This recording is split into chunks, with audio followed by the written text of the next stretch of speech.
August 4 വിശുദ്ധ John Vianney, പുരോഹിതരുടെ രക്ഷാധികാരി.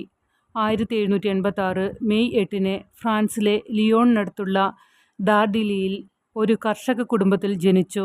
1815 വൈദികനായി. 1818 French കമ്മ്യൂണിറ്റിയായ ആർസിലേക്ക് ഒരു ഇടവക പുരോഹിതനായി അയക്കപ്പെട്ടു. തൻ്റെ പ്രാർത്ഥനയിലൂടെയും ജീവിതശൈലിയുടെ സാക്ഷ്യത്തിലൂടെയും സമൂഹത്തിൻ്റെ വിശ്വാസം പുനർജീവിപ്പിക്കാൻ വിയാനിക്ക് കഴിഞ്ഞു. ദൈവത്തിൻ്റെ കാരുണ്യത്തെയും സ്നേഹത്തെയും കുറിച്ച് അദ്ദേഹം ശക്തമായ പ്രസംഗങ്ങൾ നടത്തി. കടുത്ത പാപികൾ പോലും അദ്ദേഹത്തിൻ്റെ വാക്കുകൾ കേട്ട് മാനസാന്തരപ്പെട്ടുവെന്ന് പറയപ്പെടുന്നു.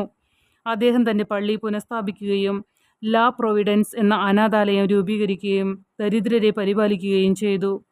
ആളുകളുടെ പരിവർത്തനത്തിന് പ്രതിജ്ഞാബദ്ധനായ അദ്ദേഹം ഒരു ദിവസം 16 മണിക്കൂർ വരെ കുമ്പസാരക്കൂട്ടിൽ ചിലവഴിച്ചു.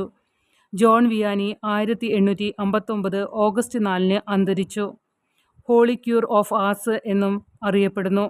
1925 പയസ് 11 മാർപ്പാപ്പയാണ് ജോൺ വിയാനിയെ വിശുദ്ധ ജോൺ വിയാനിയായി പ്രഖ്യാപിച്ചത്.